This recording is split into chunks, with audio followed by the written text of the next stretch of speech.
ಅಸ್ಸಲಾಮು ಅಲೈಕುಂ ವರಹಮತುಲ್ಲಾಹಿ ವಬರಕಾತುಹು. ಪ್ರಿಯ ಸಹೋದರರೇ, ಇಂದು ಎಲ್ಲರಿಗೂ ಉಪಯುಕ್ತವಾಗುವ ಒಂದು ಆಧ್ಯಾತ್ಮಿಕ ಕುರ್ಆನಿಕ ಚಿಕಿತ್ಸೆ ನಿಮ್ಮ ಮುಂದೆ ಹಂಚಿಕೊಳ್ಳುತ್ತಿದ್ದೇನೆ. ನಾವೆಲ್ಲರೂ ನಮ್ಮ ದೇಹದ ಸೌಂದರ್ಯವನ್ನು ಕಾಪಾಡಿಕೊಳ್ಳಲು ಬಯಸುತ್ತೇವೆ.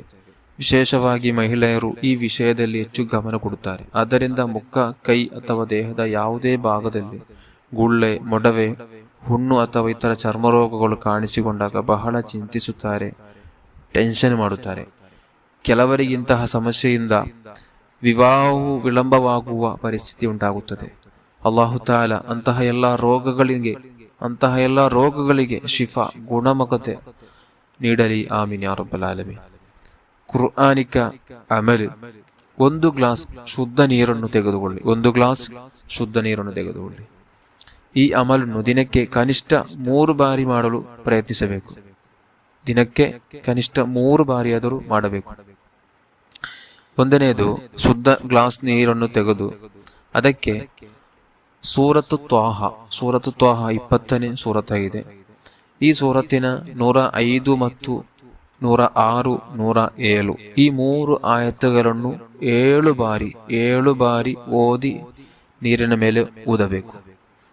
ಆ ಆಯತ್ತು ಇದಾಗಿದೆ: ವಯಸ್ಅಲೂನಕ ಅನಿಲ್ ಜಿಬಾಲಿ ಫಕುಲ್ ಯನ್ಸಿಫುಹಾ ರಬ್ಬಿ ನಸ್ಫಾ ಫಯದರುಹಾ ಕಾಅನ್ ಸಫ್ಸಫಾ ಲಾ ತರಾ ಫೀಹಾ ಇವಜನ್ ವಲಾ ಅಮ್ತಾ. ಇದಾಗಿದೆ. ಈ 3 ಆಯತ್ತುಗಳನ್ನು 7 ಬಾರಿ ಓದಿ ನಂತರ ಸೂರತುಲ್ ಕಲಮಿನ 16, 17, 18, 19, 20 ಈ 5 ಆಯತ್ತನ್ನು 7 ಬಾರಿ ಓದಿ ನೀರಿನ ಮೇಲೆ ಊದಬೇಕು. ಈ 5 ಆಯತ್ತನ್ನು 7 ಬಾರಿ ಓದಿ ನೀರಿನ ಮೇಲೆ ಊದಬೇಕು.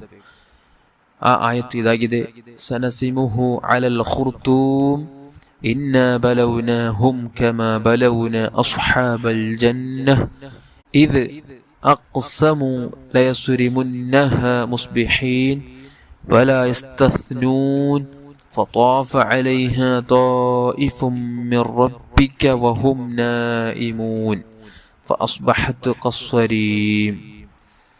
ಪ್ರತಿ ಬಾರಿ ಈ ಆಯತ್ತುಗಳನ್ನು ಓದುವಾಗ ಕೊನೆಯ ಆಯತ್ತು ಫಅಸ್ಬಹತ ಕಸ್ಸರೀಮ್ ಬಂದಾಗ ಅದನ್ನು ಸಪ್ರೇಟ್ ಆಗಿ 7 ಬಾರಿ ಪುನರಾವರ್ತಿಸಬೇಕು. ಫಅಸ್ಬಹತ ಕಸ್ಸರೀಮ್ ಎಂದು ಓದಬೇಕು. ನಂತರ ಇಶ್ಫಿ ಎಂದು ಹೇಳುತ್ತಾ ನೀರಿನ ಮೇಲೆ ಊದಬೇಕು. ಉಪಯೋಗಿಸುವ ವಿಧಾನ: ಆ ನೀರನ್ನು ಸ್ವಲ್ಪ ಕುಡಿಯಿರಿ. ಉಳಿದ ನೀರನ್ನು ಮೊಡವೆ, ಗುಳ್ಳೆ, ಹುಣ್ಣು ಅಥವಾ ಚರ್ಮರೋಗ ಇರುವ ಸ್ಥಳಕ್ಕೆ ಹಚ್ಚಿರಿ. ಇದನ್ನು ನಿರಂತರವಾಗಿ ಮಾಡಿದರೆ ಇನ್ಶಾ ಅಲ್ಲಾಹ್ ಪವಿತ್ರ ಕುರ್ಆನಿನ ಬರಕತ್ತಿನಿಂದ ಶಿಫಾ ದೊರೆಯುತ್ತದೆ ಎಂದು ಮಹಾತ್ಮರು ತಿಳಿಸಿಕೊಟ್ಟಿದ್ದಾರೆ. ಕುರ್ಆನ್ ಎಲ್ಲದಕ್ಕೂ ಔಷಧವಾಗಿದೆ. ಅಲ್ಲಾಹು ಸುಬ್ಹಾನಹು ವ ತಆಲಾ ನಮ್ಮೆಲ್ಲರ ರೋಗಗಳಿಗೆ ಶಿಫಾ ನೀಡಿ ಆರೋಗ್ಯವನ್ನು ಕರುಣಿಸಲಿ. ಆಮೀನ್ ಯಾ ರಬ್ಬಲ್ ಆಲಮೀನ್. ಅಸ್ಸಲಾಮು ಅಲೈಕುಂ ವರಹಮತುಲ್ಲಾಹ್.